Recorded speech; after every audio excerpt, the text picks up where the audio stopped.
Maraming salamat sa Lord sa very special day na ito.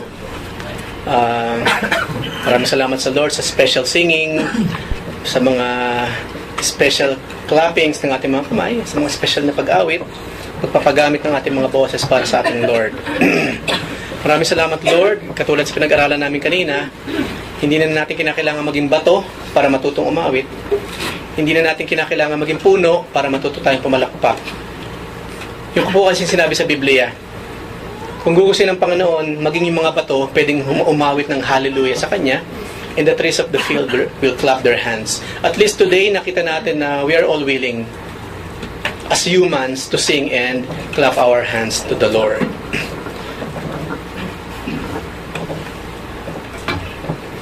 What is the meaning of the word special?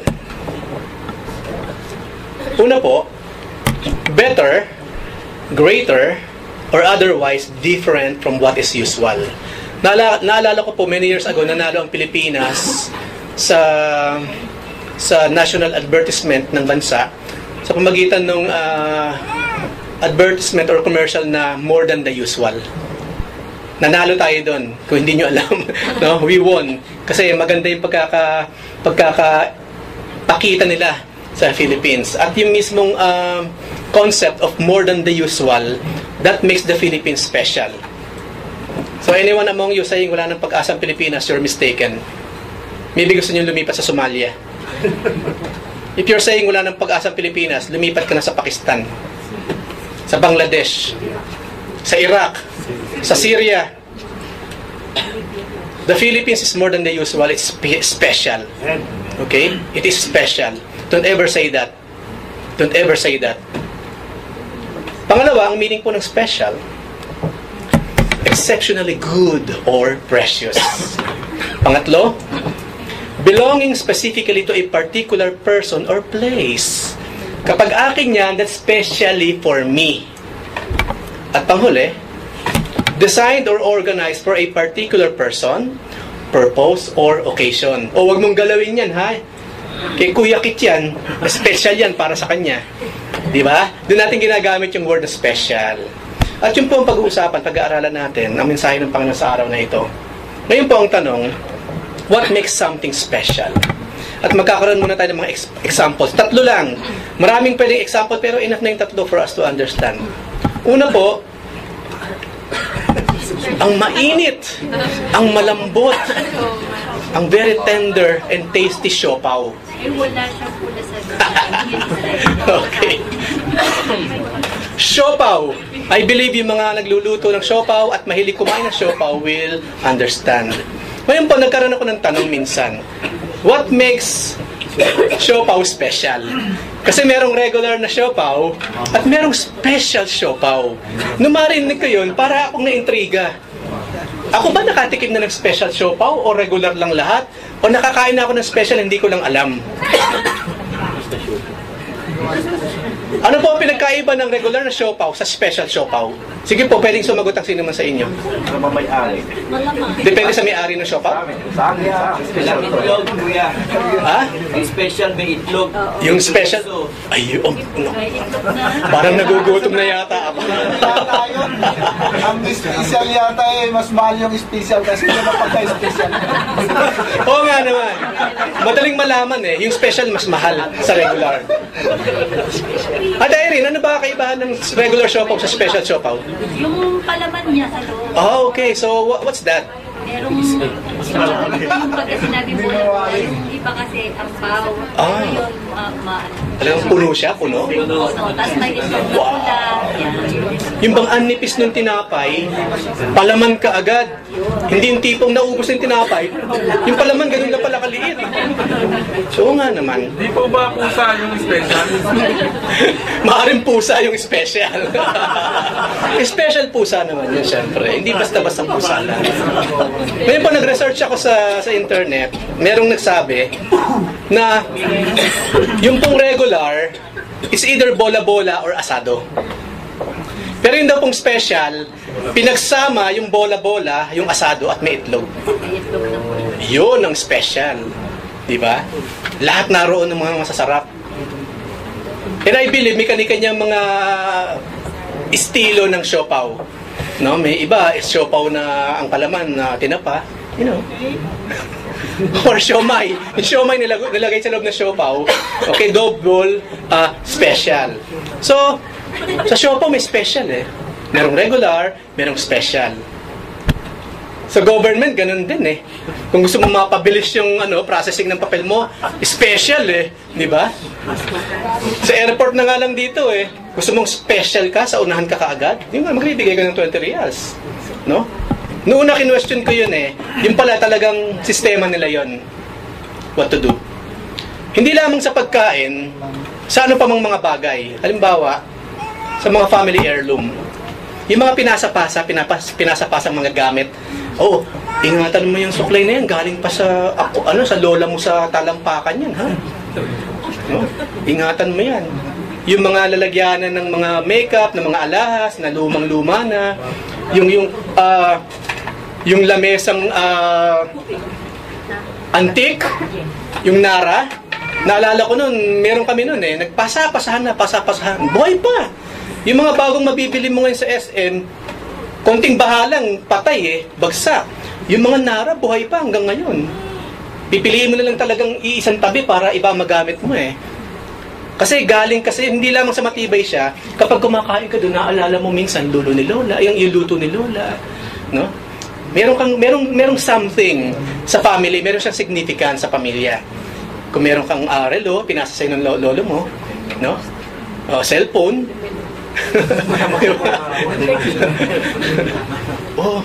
Ingatan mo yan ha, cellphone yan ng lolo mo sa tuhod. Nagiging siya kapag nagkaroon ng sentimental value, nagiging special. O ingatan mo yung banga ha, kasi abon nandun sa loob. Di ba? Ilang salin lahi na yan, ingatan yan. Hindi original yan, hindi China, pero galing pa yan sa lolo mo nung araw, nung panahon ng Hapon. O yung bayong, ingatan ha, galing pa ng panahon ng Hapon yan. Ganyan talaga, may butas talaga. Naging makapili. Hindi lamang yon, maging sa mga paintings, no? Nagiging mamahalin yung mga yan pag naging parte na siya ng history, naging special. Nowadays, tignan niyo yung mga mamahalin, mga millions of dollars sa mga paintings, canvas na puti, may guhit na pula. Millions of dollars! To be honest with you, I am an artist. Hindi ko na ma-appreciate yung lumalabas ngayon. What's this? Isinaboy mo lang pintura sa canvas, work of art, tapos millions, $40 million. Come on, sino lolokohin nyo? No? Yung mga nagpapaloko naman. Hindi after millions of years, mahal na yan. Special na yan. Kasi ganun ang mga paintings eh. Especially kapag namatay na yung painter. Alam niyo naman siguro yung kwento ni Vincent Van Gogh, di ba? Si Starry Starry Night. Yung Starry Starry Night, kwento ng buhay ni Vincent Van Gogh yun. Nung nabubuhay pa siya, painting siya ng painting, kaso kakaiba yung estilo niya. Hindi ma-appreciate ng mga critics ng araw, walang bumibili, walang pumapansin. Nung magpakamatay yung tao, ayan na. Napansin ngayon. Isa sa mga pinakamahal na mga paintings. Naging special bigla. Yung something na wala namang kwenta for them, napaka-regular, walang pumapansin, na biglang naging special. Pag nagkaroon ng historical value. Maraming way kung paano nagiging special ang something para sa isang tao. Depende. Okay, depende. Ngayon ang tanong, is there anything in particular that is special for us? Diba? I believe meron. Meron tayong special day, diba? Ito yung araw nang sinagot niya ako ng no. Kaya pag dumating yung araw na yun, nakaitim ka na kaagad. Ano nangyayari sa'yo? Bakit mo ka nagbababang luksa ka? Ito kasi araw na sinagot niya ako Excited pa naman ako. Yung pala, no? Sa kabilang banda naman, kasi sinagot ka na ng yes. Yes. We cannot be. Diba? Mahal mo ako, ngunit mahal ko siya. Mahal niya naman ay ikaw. Paano gagawin natin? Diba? Ayan. I believe meron. Is there anything in particular special to us? Mga gamit, yung mga lalagyanan ng makeup ni nanay, ipinasa yung mga, special yan. And of course, is there anyone in particular who is special to us? Siyempre, kung may asawa ka, dapat yung asawa mo yun, hindi yung kapitbahay. Amen! Diba? Amen! Parang weird kasi eh. Mas special pa yung kapitbahay kaysa sa asawa eh. No? Weird. Siyempre, sa ating mga may asawa, yung misis o yung mister. Baka naman ang special pa rin yung nakaraan. Kaya pag namamasyal kami doon, iba naiisip mo, nananahimik ka eh. Kasama yung asawa mo, pero ang diwa mo, di ba? Nandito kami noon, kumakain kami ng kikiam. Nantako nga sa kikiam. Nantako pa kaya siya sa kikiam ngayon. Diba? Naging special tuloy yung spot na yun sa Luneta. Kasi pag dadaan kayo doon, naalala mo kumakain kayo ng fishball doon eh. Dito pumupwesto yung fishball eh. Merong special sa regular fishball. No, naalala ko talaga, lagi ubos ang pera ko sa babaeng yun. Lakas kumain. Pero okay lang, mahal ko kasi siya. Di ba may mga special spots, special memories lahat ng puntahan, no? How can I forget you kung lahat ng puntahan ko ang naalala ko ay ikaw? Diba? It happens to us people, no? It happens to us. Pero hopefully ngayon kung may asawa ka na, I mean, kabilang chapter na yun, nasa bagong chapter ka na ngayon. Di ba? Ayun po, ang pag-uusapan natin ay yung pang-apat sa series ng ating mensahe. For you are a chosen generation, a royal priesthood, a holy nation, God's own special people. Now let's talk about humans, specifically us, the believers. I believe sa katatawan ninyo nagising na kayo, di ba? So pwede na natin puntahan ngayon yung mismo mensahe ng Lord sa araw na ito. Ngayon po, para mas lalo natin makilala yung ating mga kuyas in faith, which is Israel, pag-usapan muna natin sila. Israel herself.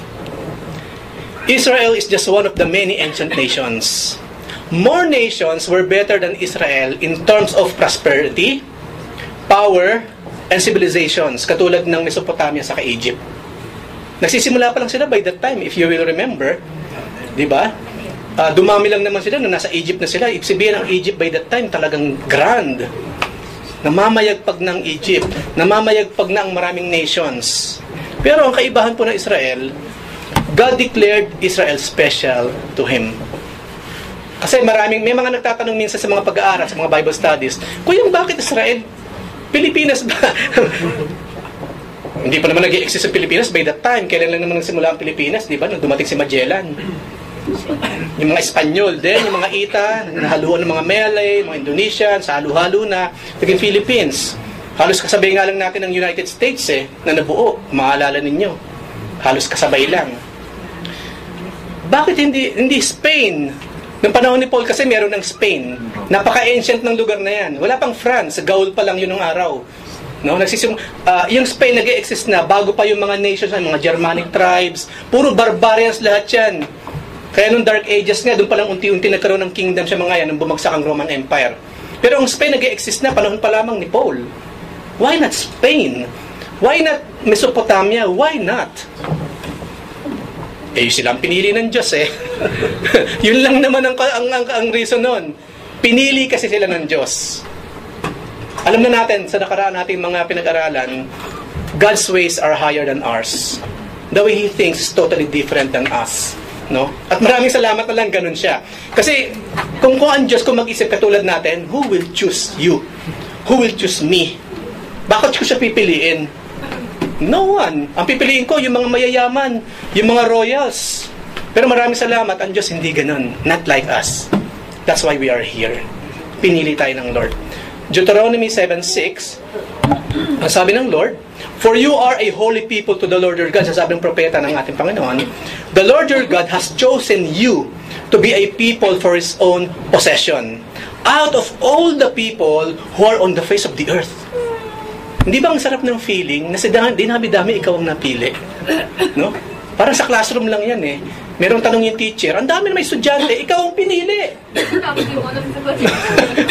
Special ka talaga. Sa classroom ganyan, di ba?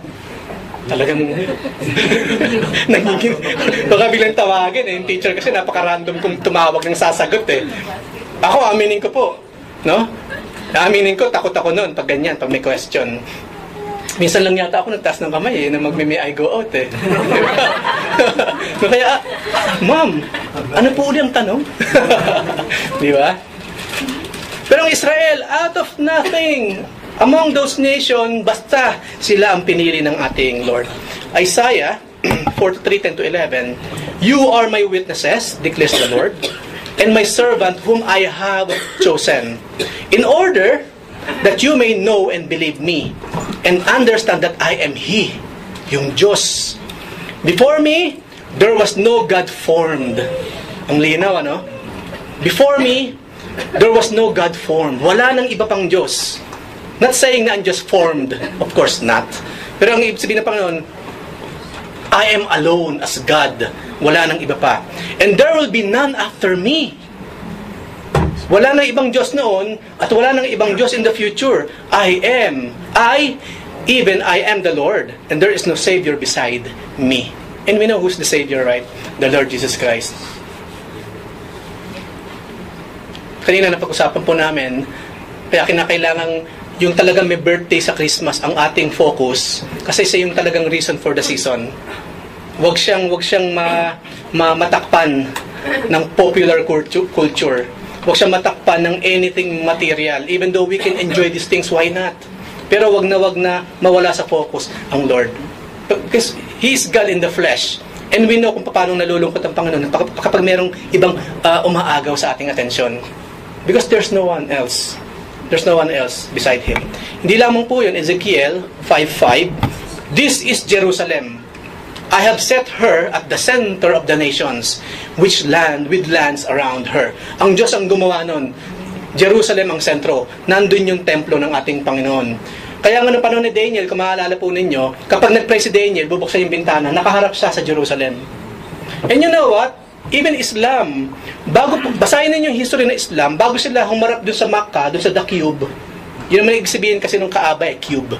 Bago yung cube na yan, bago sila humirap dyan, nung araw, maging si Muhammad, sa simula ng Islam, dun sila nagpe-pray nakaharap sa Jerusalem. Hanggang isang araw, nakaranas siya ng konting pang-aapi, panggigipit mula sa Jew, nagalit siya. Ayaw niyo sa akin? The prophet, the last prophet, then, iniharap nila, sinimulan na lang doon, ito ng kalang prayer sa Makkah. Ang Diyos mismo ang nag-set sa Jerusalem. Kasi kung titignan yung Jerusalem po, nasa hill. At yung mismong Dome of the Rock, dyan inialay ni Abraham si Isaac. Kaya ganun kahalaga rin naman sa mga Muslim, because for them, it is Ishmael. At hindi lamang yon, si Ishmael ang tunay na anak daw, or what? Hindi lamang yon, doon daw kasi sa mount na yon, sa Jerusalem, sa kinatatayuan ng Dome of the Rock, doon daw nag-ascend sa heaven spiritually si Muhammad, at namit niya yung mga prophets, even the Lord Jesus Christ. Yun ang kwento ng lugar na yan. Napaka-historic, napaka-special kasi ng lugar na yan. Kaya me myself, my ultimate plan before mag-for good, gusto namin ni Mrs. na Holy Land Tour. No? Mahipo ko man lang yung wall doon. No? Hindi ako magagano'n siyempre. Pero imagine to touch that wall, yung mga adobe na panahon pala na nahirot ng Panginoon, nakatayo na. And of course, to walk the Via Dolorosa, yung path na nilakaran ng Panginoon, and to see yung Golgotha. That is my ultimate dream, let's say. Di ba na hindi ko mapuntahan ang Switzerland? Di ba na hindi ko na mapuntahan ang Canada? Hindi ko na mapuntahan yung mga lugar na yan. Basta nakarating ako sa Israel. Sa kung saan lumapat ang paa ng ating Panginoon to see those places. That's only me. So, Jerusalem, ginawa siyang special ng ating Lord. Marami pong eksena sa Biblia, sa dami ng ating mga pag-aaral, sa mga mensahe, na nakita natin kung gaano ka-espesyal ang Israel. Example, nung inilabas sila ng Panginoon mula Egypt, patungo sa Promised Land, sa umaga, ang Panginoon ng pillar of cloud. Kasi mainit, may expose sila. Yung Shekinah glory na tinatawag, ang Lord yun in the form of cloud. Ginaguide sila ng Lord, at para hindi sila ma-expose sa araw, siya ang nagtatabing sa sun. No, kasi alam naman natin, after the fall ng tao, ang araw nag-cause na rin ng sakit sa tao. Pero originally, hindi naman Because ang creation na curse because of us, because of man, because of our sin through Adam and Eve. At sa gabi naman, kasi nga maraming mga animals, di ba, mga wild animals, ano naman daw ang Panginoon? Haliging apoy. Saka nakakita ng ganun for 40 years. Ang Diyos ang nagtatabing sa umaga bilang cloud, at sa gabi siya ang nagsisilbing warmth, no? Sa kailaw, against dun sa mga wild animals around them. At hindi lamang yun, according po sa scripture, katibayan na espesyal ng Israel, yung kanilang damit for 40 years hindi naluluma. Ang kanilang mga sandalyas hindi napupudpod. Kaya kung may business ka nun ng tsinelas, itigil mo na muna. After 40 years na pagdating na doon sa Promised Land. Kung Eloise ka, wala kang mabibiling luma kasi bago lahat.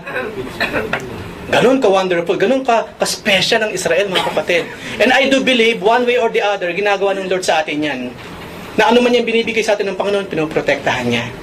Kaya po pinagpe-pray natin yung Lord, magkano man yung amount na naipon ko, ito pong negosyo ko, Panginoon, pakaingatan po ninyo. Ipinagpe-pray yung mga kapatid. Kasi gustong-gusto ng Panginoon, nakikita niya nagpa-progress ang buhay ng kanyang mga anak. Okay? Gusto niya nagpa-progress. Na sa ganun, makita ng lahat, pinagpala ng Diyos, at tunay ang Diyos ang taong ito. Maraming gustong ipakita ang ating Panginoon.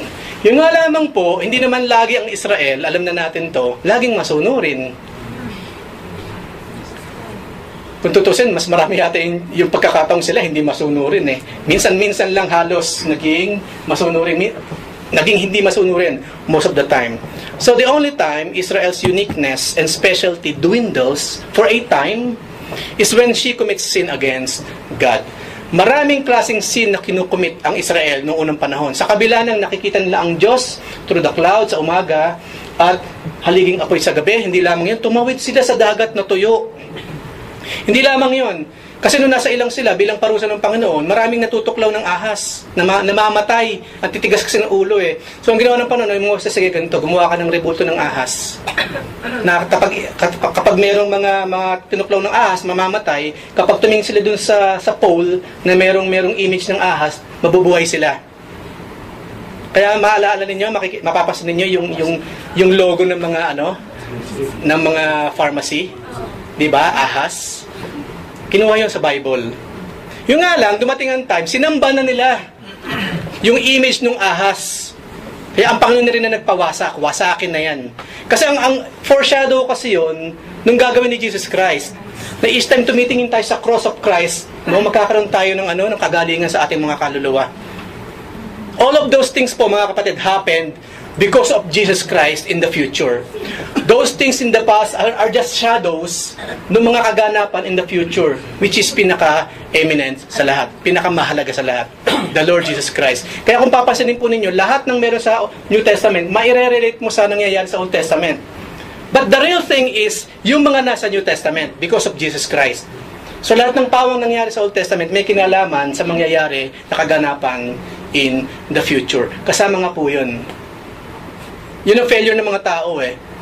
yung something na nagbibigay sa kanya ng ginhawa, dumarating ang time, yun na ang nagiging Diyos niya. Kaya dumarating ang time, inaalis ng Lord.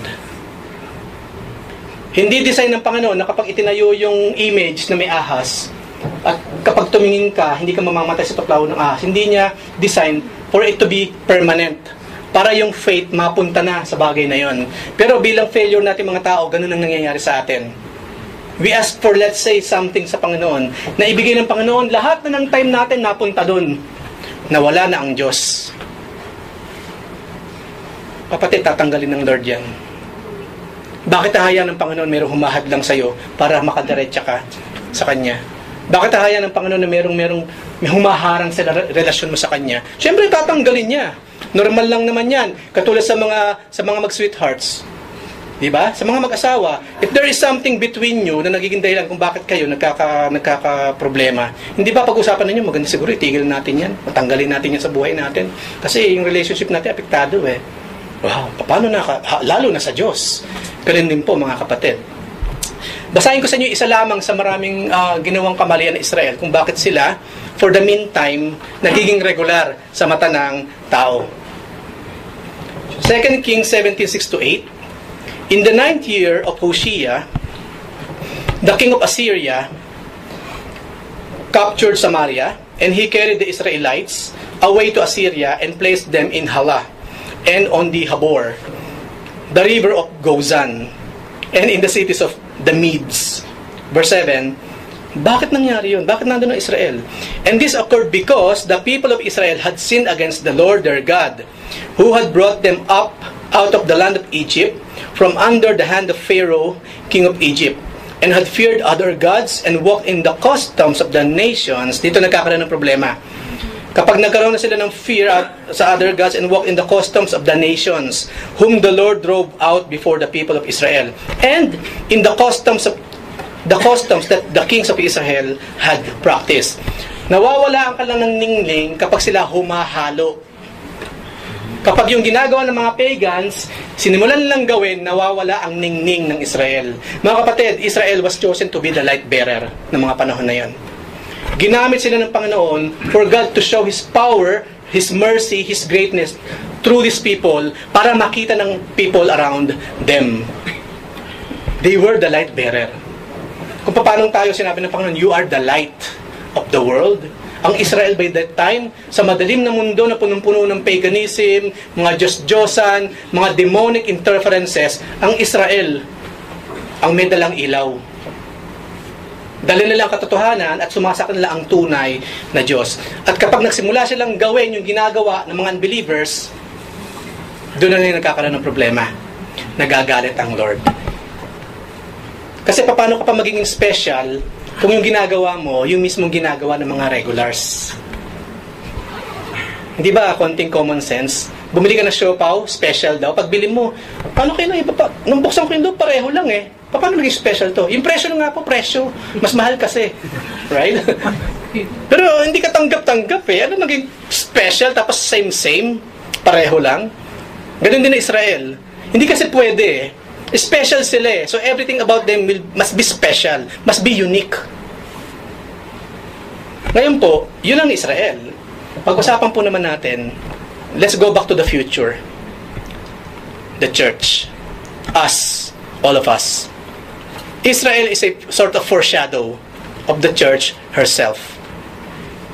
Kung paano lahat na nangyayari ng araw, may kinalaman sa nangyayari ngayon sa simbahan, ganun din po sa pinag-uusapan natin ngayon. Katulad ng Israel, we are just few among the billions of people on this planet.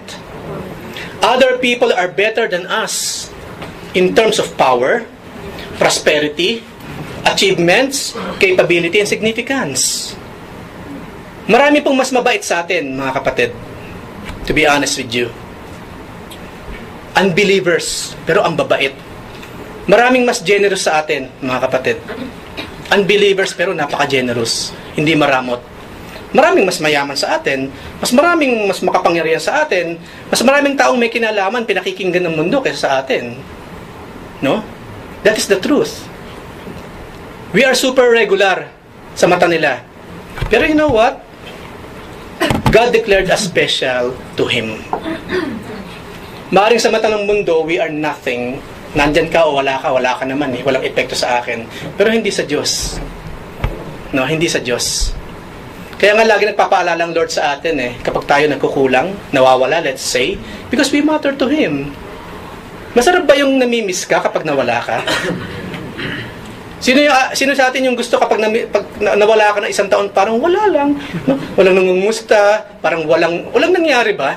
Pagbalik mo after a year, wala lang, normal. Okay ka na dyan ha. Magagawa na tayo. Wala ba yung tipong, uy, namiss ka namin na, isang taon ko nawala. Hindi ba masakit yung ganun? Parang yata wala akong epekto sa buhay ng mga tao dito. Isang taon ako nawala, pagbalik ko after 1 year, wala lang, walang epekto. Same. No? Hindi lamang yan, pagbalik mo, bago po ba kayo? Nangyari po yan, this is true to life. May kapatiran na wala ng matagal na panahon.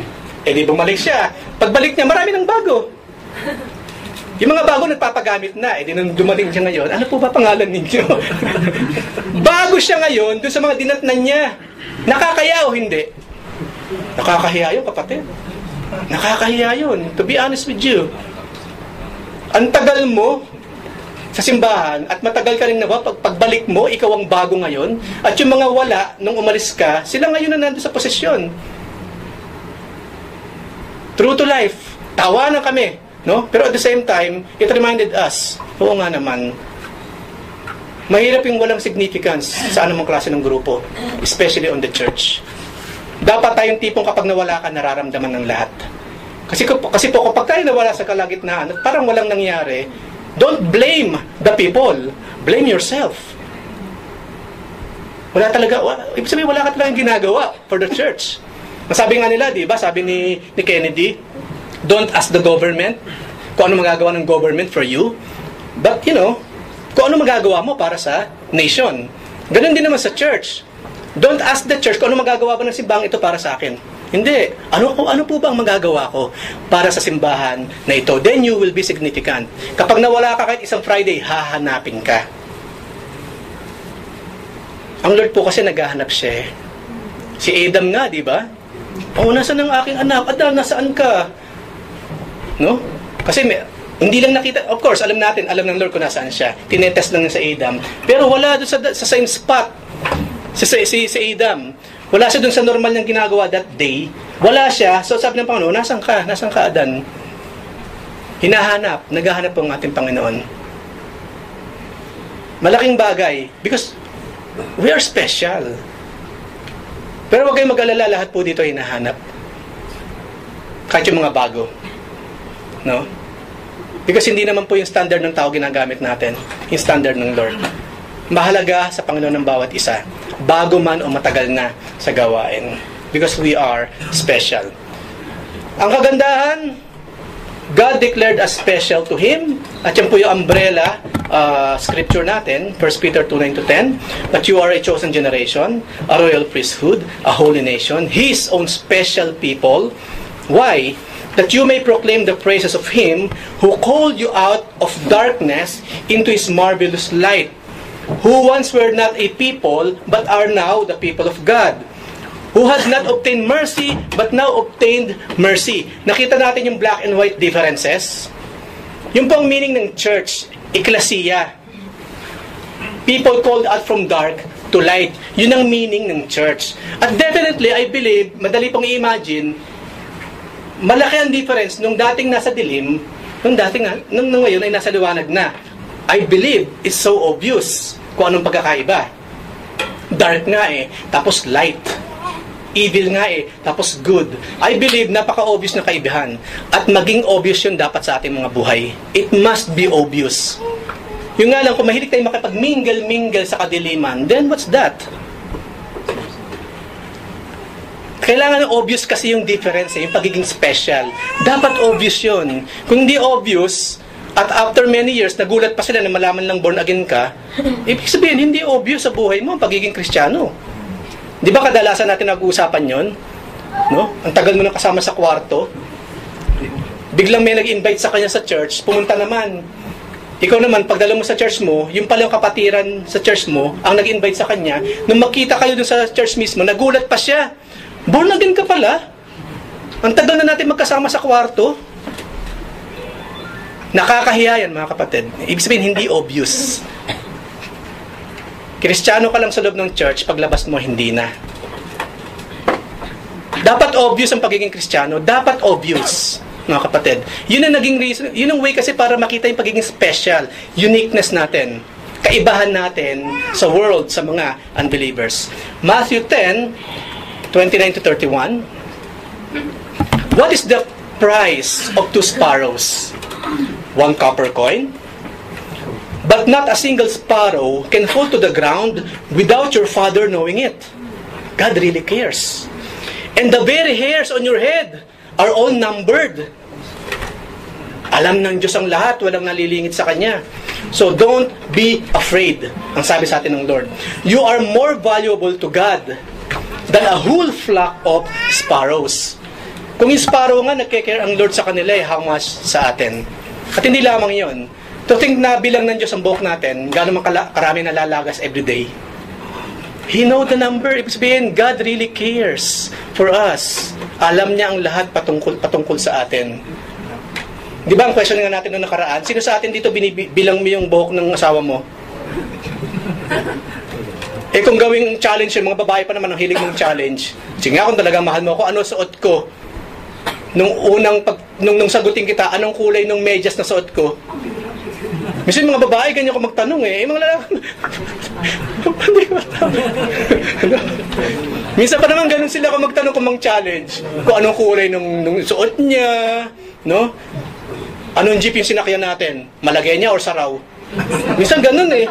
Diyos ko, oh my God, tulungan mo ako. Para ba malaman kung mahal mo talaga siya o hindi. Minsan ganun sila. Ayaw ko kung nangungulit or normal lang sa kanila yun or what.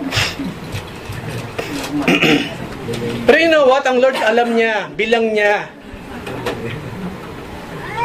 kung ilang buhok meron tayo sa ating ulo.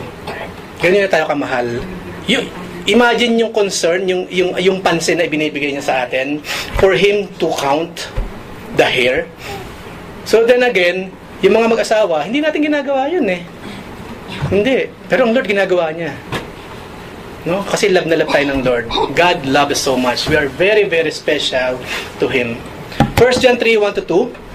See what great love the Father has lavished on us, that we should be called children of God. And that is what we are.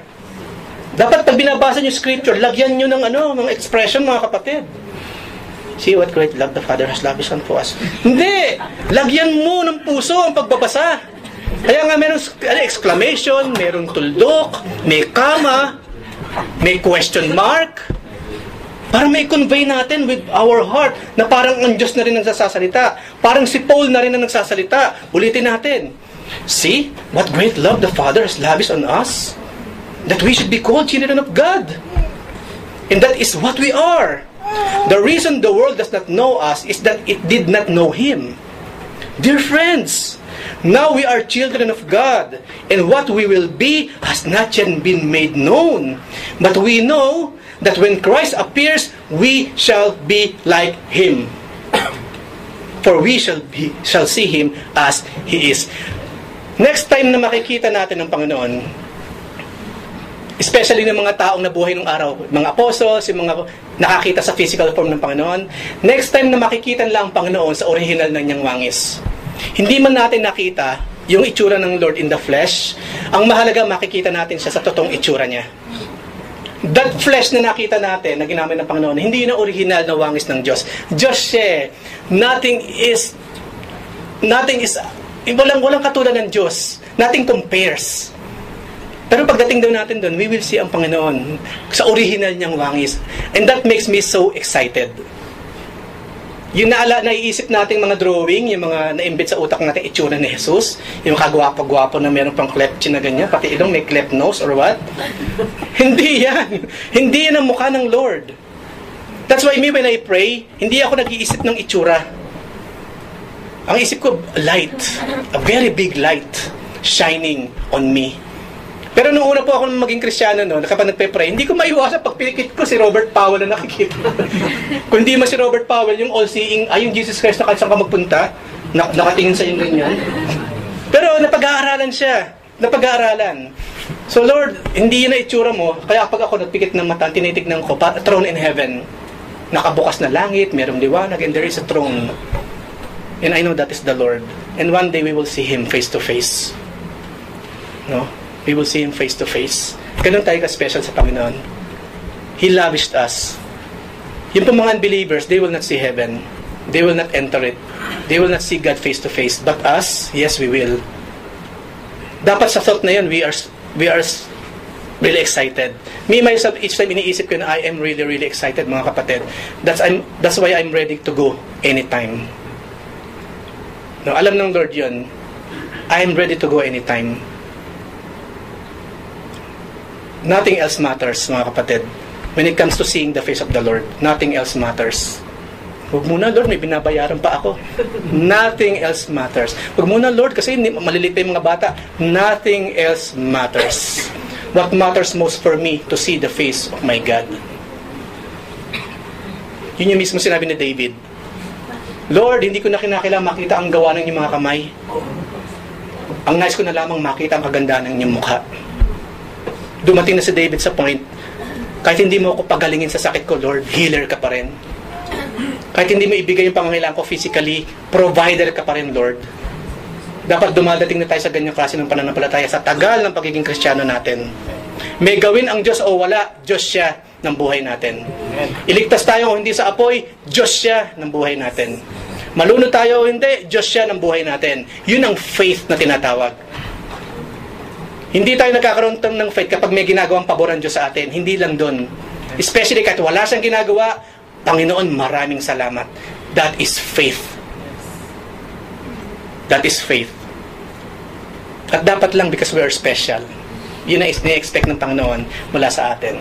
So katulad po ng Israel, the only time or times our uniqueness and specialty dwindles for a time is whenever we set our minds on the things of the flesh. And we know what is the works of the flesh. Romans 8:5-8, yung binasa natin kanina, malinaw, expressly sinabi ng ating kapatid sa Pablo, for those who live according to the flesh, set their minds on the things of the flesh.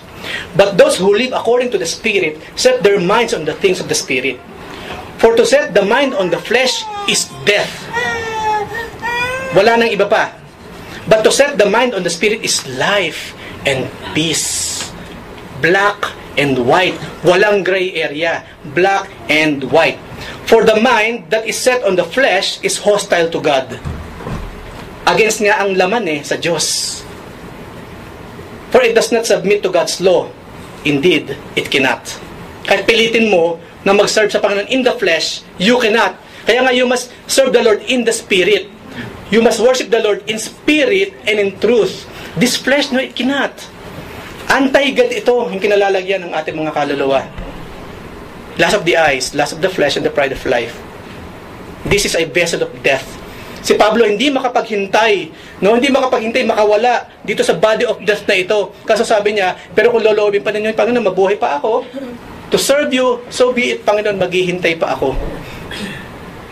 Di ba yung sinabi niya sa Philippians, kung ako lang ang papipiliin, mga kapatid, gusto ko makasama ko na ang Lord Ngayon na, kung pupugutan lang ulo, pugutan lang ako ngayon na.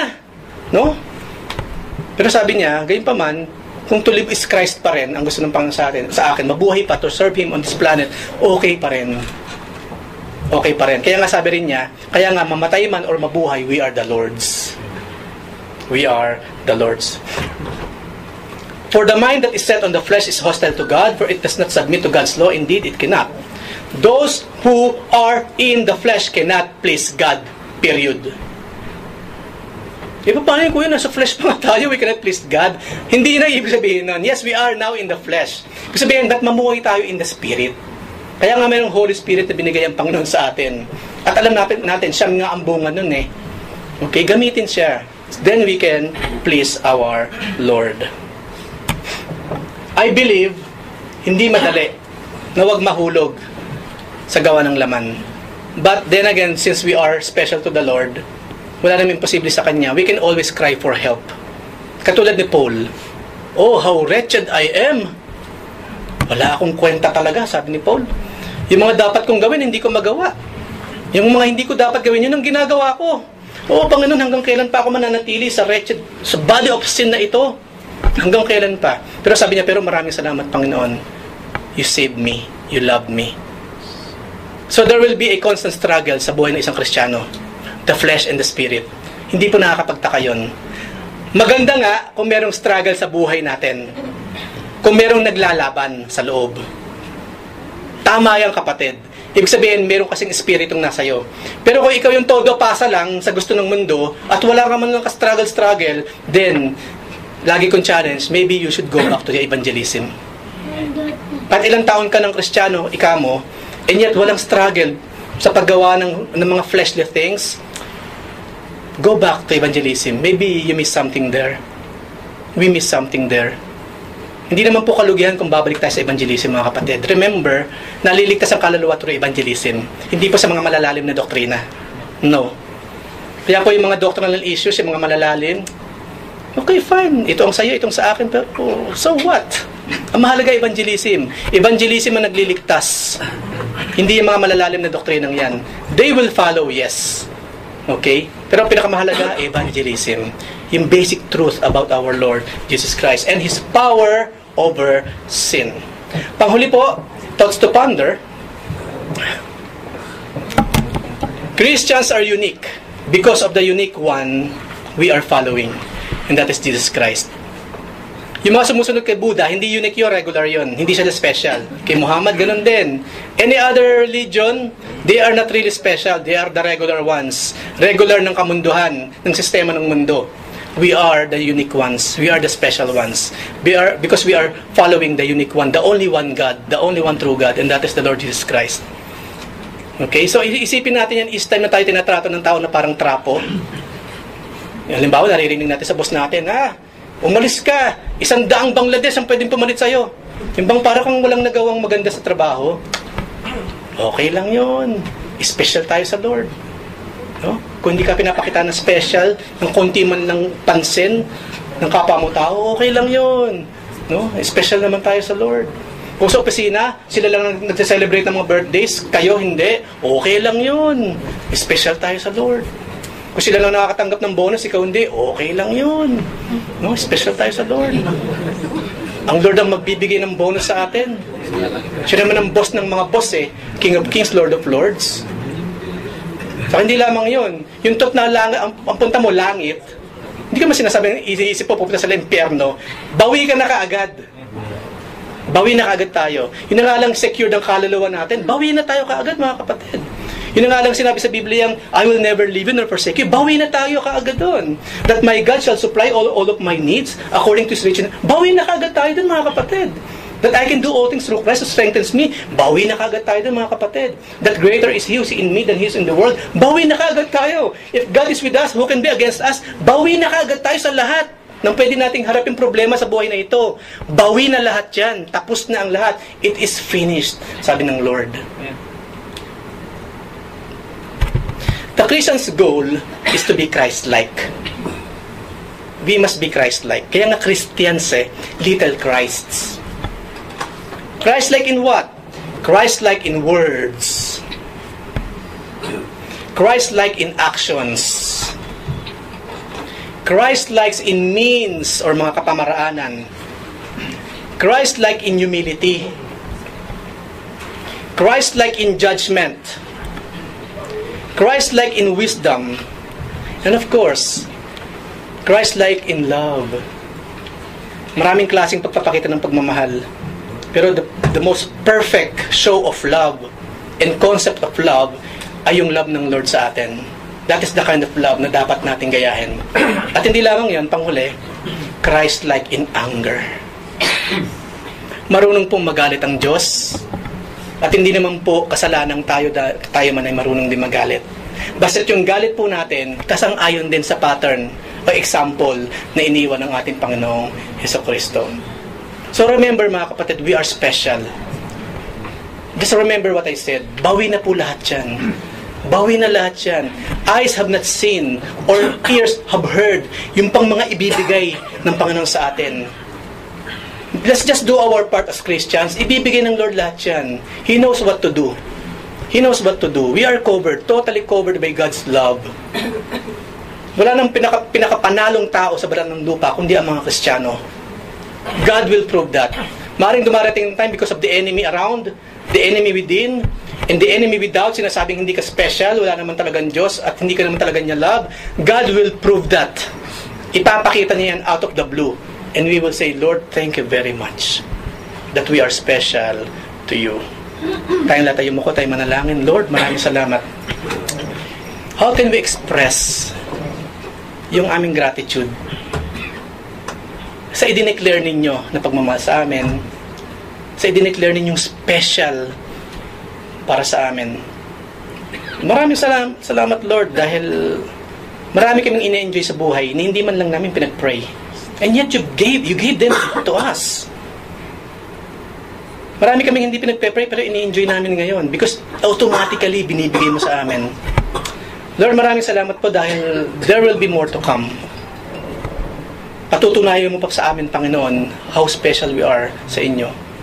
Ngayon pa man, Panginoon, give us a heart full of gratitude. Not gratitude in words, but gratitude in actions. Father, maraming salamat po. Ito po ang aming samang dalangin in Jesus' name sa paggabay po ng Santong Espiritu. Amen. Amen.